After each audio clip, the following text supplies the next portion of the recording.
I was having a conversation with my daughter. Let me just show you. Let me see. Clayton. Yeah, let's do it right here. Thought we'd start there off like this right here. Yeah. You guys ever? So I was having a conversation with my daughter, man, before you guys got here. And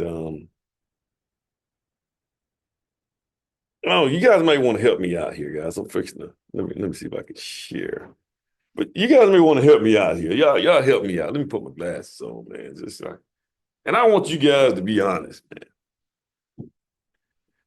So I was talking with my daughter. Y'all let me see. Yeah, hold on, let me see. Can y'all hear me now? Y'all can hear me? Yes. All right, get that. All right. Y'all help me out, man. Maybe it's just me. Maybe it's the way I come on. Maybe it's the way I come. Maybe the way people, well, it may be the way I come out to people. I don't really mean it. My daughter thinks that I don't like black people. Um, and I don't know, man. Do I give you guys that vibe? I mean, be honest with me, man. Do I give you guys that vibe? Hmm? No, this is she called this is who she think I am right here. Let me show you who she think I am. She think I'm this guy right here, Clayton Bixby. You guys, so this guy, Dave Chappelle made a. You guys seen this before? Huh? Oh my goodness, man. So um, no, me and my daughter was having a conversation today, and my daughter thinks that I act like this guy.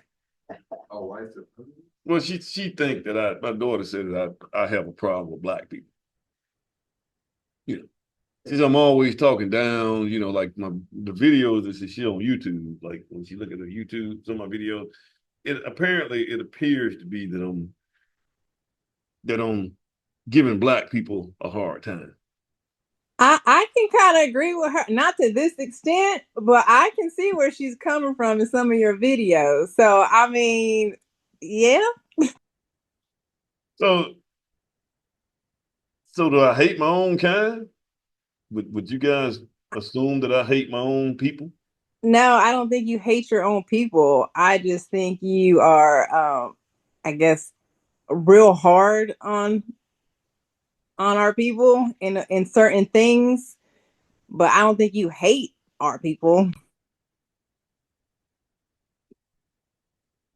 Huh? What do you think, O'Neill? What do you say? What's your thoughts, man? I don't want to, guys. I don't want to, and I hope you guys are not taking it as though. Let me just stop this shit. I had to go big screen. I hope you guys are not taking. So I know I am. I'm kind of tough, and we were all raised in my family, in my household. We're tough love, tough love, and people always tell me that I can't. You can't do this right here, and that just made me work harder. I was just that person that worked harder. And I think that's why, and here's the thing, guys. Let me say this right here. And I probably am on my YouTube videos. I kind of let it out. I don't leave nothing. I don't leave nothing out. I tell it like it is. That's just the way I try to do things. Just tell it like it is. But guys, let's just imagine, and I might have used this analogy before. So if let's say for instance you was at a ball game and you saw two kids playing. One kid was your cousin, right? And the other kid was somebody you don't know.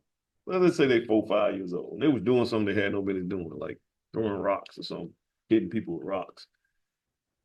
Well, who are you gonna who are you gonna chastise the most? Your cousin, right? And why is that? Because he's part of you, right? And when they're part of you, that means you love them more. So you don't really care about that other guy. Not saying that the other guy can get away with, but your cousin, man, if you love him, you're gonna be on him a little bit more. And I say that to say this, man. I do, I love my race, which I think everybody should love their race. And so, So I have high expectations for my race. And some of the things that we do as my race, I see that we can do better um, in our race, but we seem to glorify in the African American community, guys, it appears that we glorify the worst of our race. And I don't know if you guys pick up on that. It's like the guys that, the rappers and all the people that's doing just dysfunctional stuff, man. Was it Sexy Red? Is that her name? Yeah. And just people like that, man, just very dysfunctional people are the ones that rise to the highest altitude in the black race. They rise so high until when they ask about political opinions and stuff, they interview them guys. You see what I'm saying? But they don't do other races like that. The other races, like if you got somebody in the white race, they don't interview their entertainers and actors and stuff like that. But it seems like in the black race, the worst of us are the ones that get to the top. And I don't think that's right. And I think we should call it out, guys. And guys, I know, man, and like I said, man, I probably have this you could probably look at my videos and think I hate us, but I really don't. I just want to see us do better. Um, and then too again, let's just think about it like this right here, guys. We, is it okay to be? Well, let's put it this way. If people talk about racist, because my daughter was saying, these people, like she was talking about Donald Trump, and she's like, you like Elon Musk and all that kind of stuff. I told my daughter, well, you drive a Tesla. Why would you, but anyway, but I know it's because I bought it for her, but she said, you like Elon Musk and Donald Trump and those guys are racist and all that kind of stuff. And I said, okay, let's just think about this, guys. So if somebody is really good at biology, right? They take a lot of classes in biology. They get their PhD in biology. That means they really study the field, right? What do? You add the suffix ist to the back of their name, and they become what they call a biologist. Is that right? Let's just say somebody somebody who can play the piano really, really well. He just plays and plays and plays, right? And he's the best at his craft when it comes down to piano. You put ist at the back of the piano, right? And that's a pianist. So someone who is good at their race and love their race and fight for their race, we add ist to the back of their races. What is wrong with that? You see how they twist our words up, guys?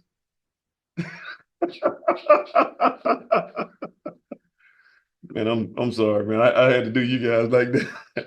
But guys, so I don't want you guys to think that, yeah, guys. I'm not the person. I don't hate my race. These guys.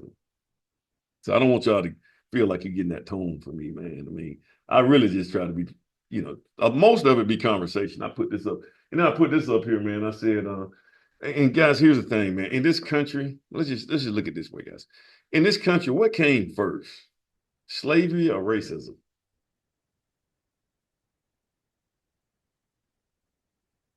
See, that's how they keep texting me. That's and guys, I honestly feel like this is how I feel, guys. And I know you guys, some of you guys, it's gonna take a minute for you guys to grasp this. And I'm not going to be hard on black people, but guys, I honestly think that well, actually, slavery came first because you didn't have no racism until they brought the slaves over here, right? But guys, slavery was a matter of vulnerability. The people who were vulnerable were made out of slaves. Now, slavery was a matter of, guys. Did you guys know why the American Indians they couldn't make them out of slaves? And there's two reasons they couldn't make them out of slaves. The Native Americans. Yeah.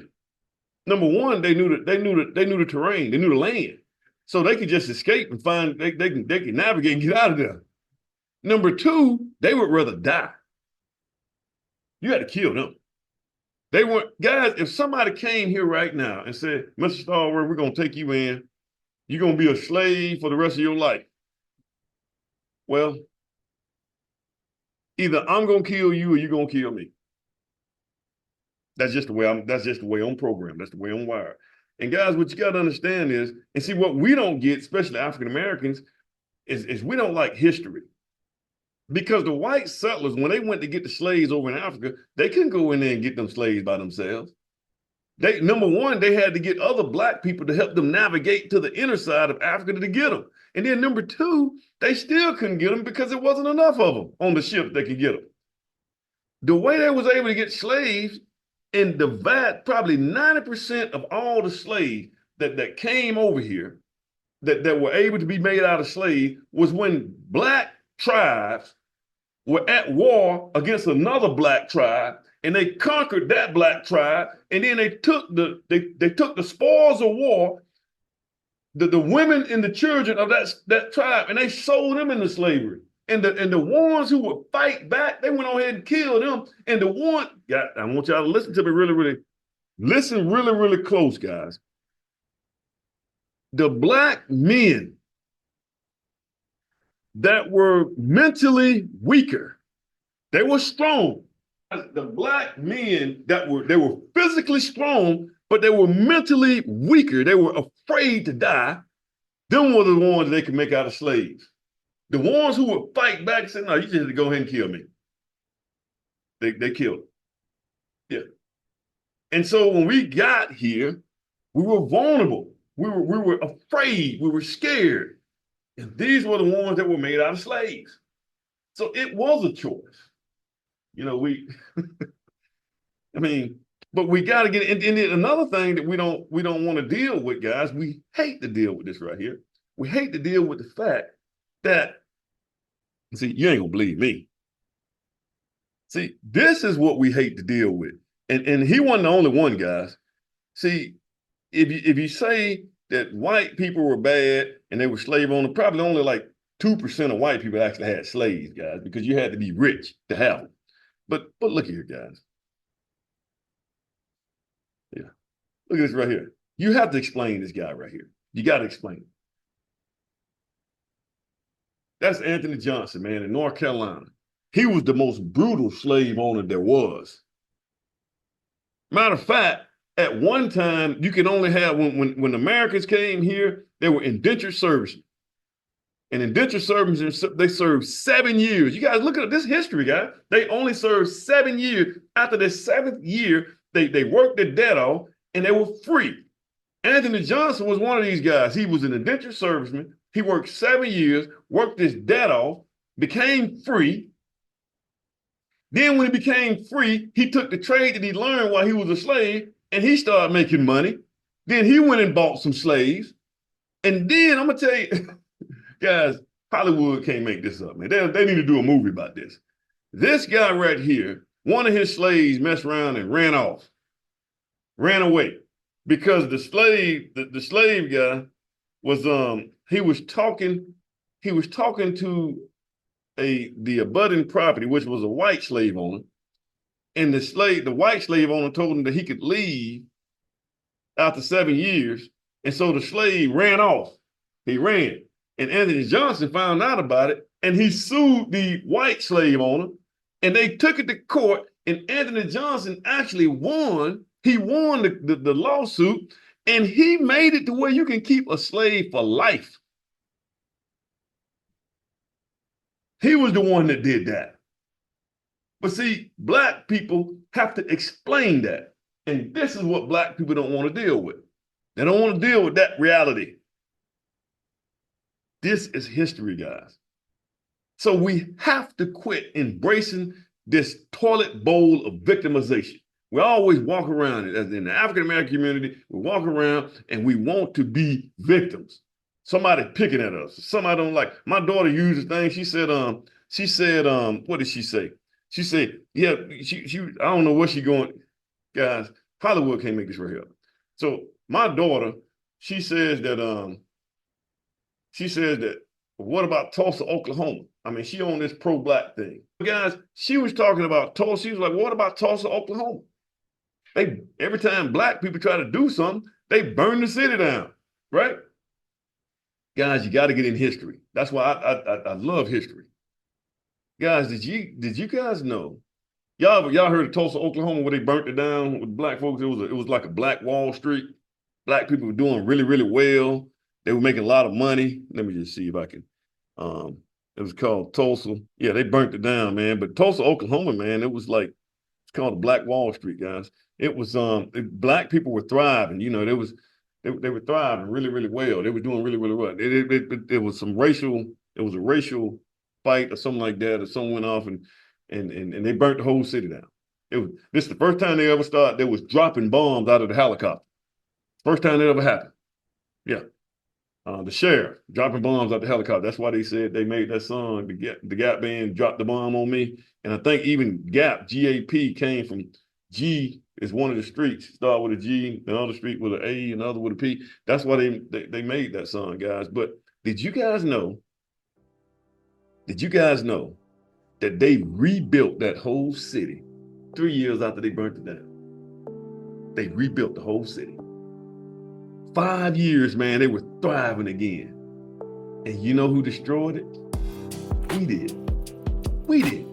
You know how we destroyed it? Because black people felt like instead of patronizing the black shop owners, they thought that the white shop owners, like J.C. Penney's and stuff like that, they thought their products were better. So they started shopping over there instead of shopping from their own. The same thing, guys. Did you guys know that if you ever looked at you guys know about the Negro League, right? The Negro League was thriving. They had the best athletes. People were going watching them because they were faster. They could hit, they could pitch, they could play ball really, really good. Jackie, what's his name? What is it? Jackie Robinson? Jackie Robinson wasn't even the best. He wasn't even one of the best Negro League players. He wasn't even the top 10. He was just the one who could take somebody talking about him. He could handle it. But they had plenty of them. My granddad, McKinley Davis, played with the Negro League. And guys, but what killed the Negro League is that when we ended up playing ball there, they thought that the Major League was better than the Negro League. So this is what happened.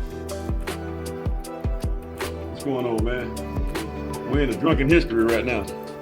How you doing? So guys, I don't want you guys, so if you're an African American student in this class, man, I don't want you guys to think that I hate black people. That's not my intent, man. I shoot it straight, man. If I see something that's wrong, I call it out. I don't care if you're black, white, blue, or green. Doesn't matter what color you are.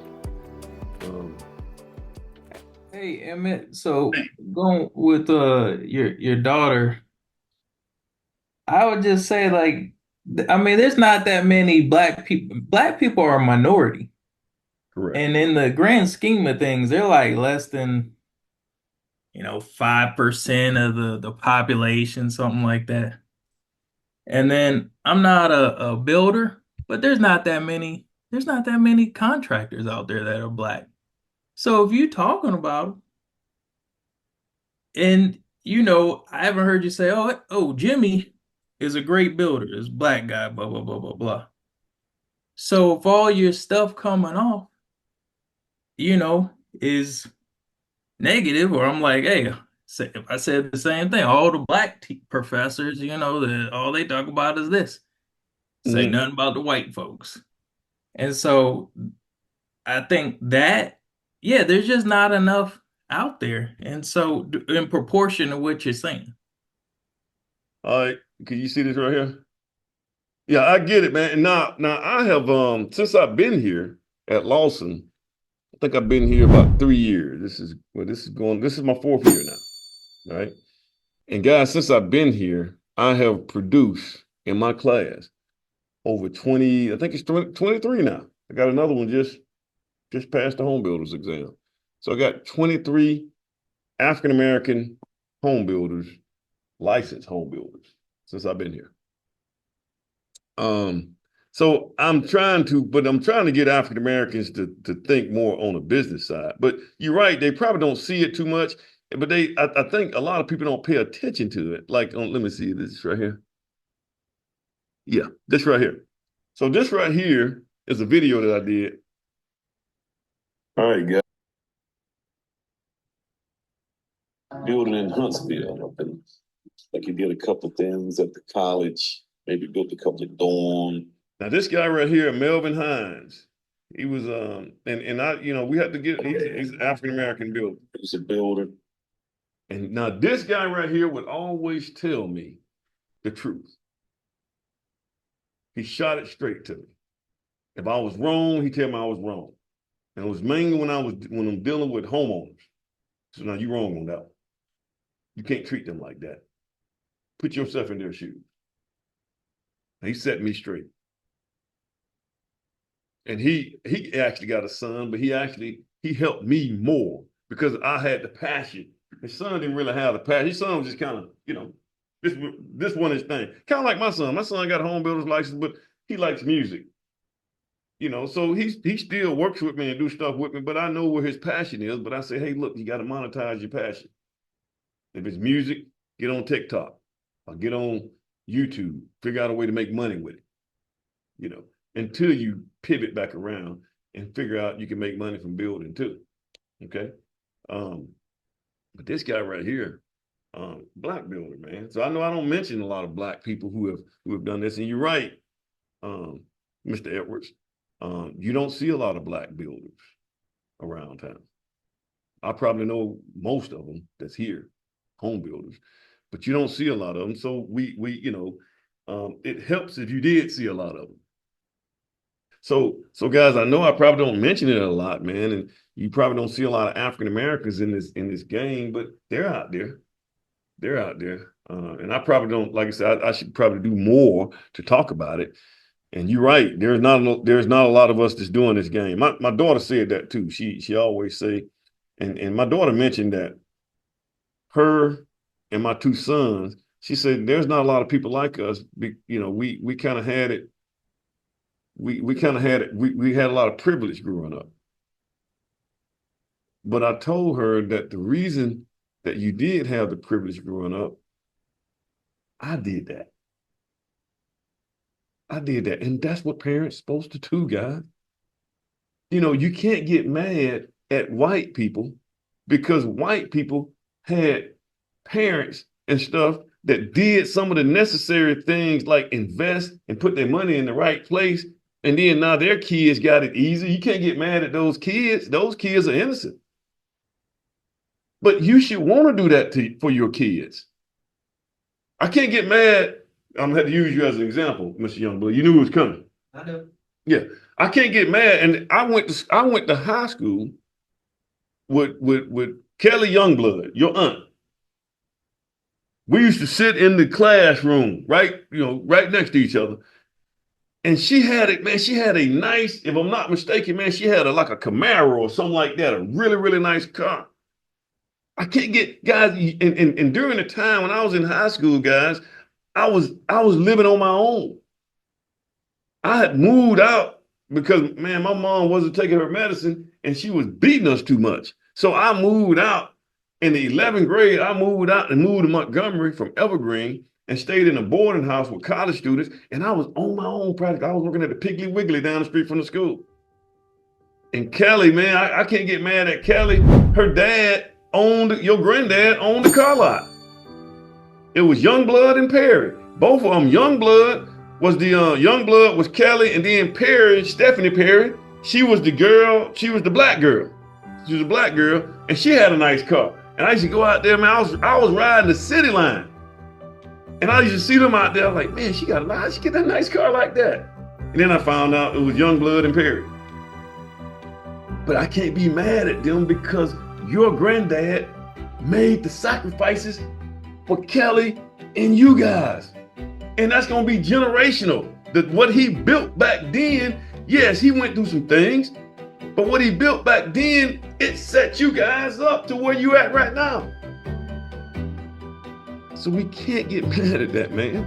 My kids, like I said, I learned from these guys. I said, well, man, look what these guys are doing. So this is the mindset that we gotta get, and you can't get mad at people, man. As I tell my daughter, you can't get mad at these folks because they're doing well. it seems like, and guys, you can't look at just because a person is white, you can't just automatically assume that they had it easy. Only 2% of white people had slaves. But you can't just look at them and just assume that all white people had it easy. Now, mind you, they did have access to things on the front end that you probably didn't have. But somebody has got to come through in the generational lineup and say, I want better, man, and pivot. And it might have to be one of you guys. It might be one of you guys that come up and say, hey, look, man, I want better, man. That's what it took for me. I said, man, I want better. The only thing that ever kept me going is I said, hey, man, we were all born on this planet together the same. So what makes this guy have this and I don't have that? So what do I got to do? Yeah, I got to work harder. It is what it is. All right, man, that's I just had to go there, man, because I'm like, man, that kind of think this girl she think I hate my own people. But I can see where that tone can come from. Some of you guys can probably sense that tone. All right, let me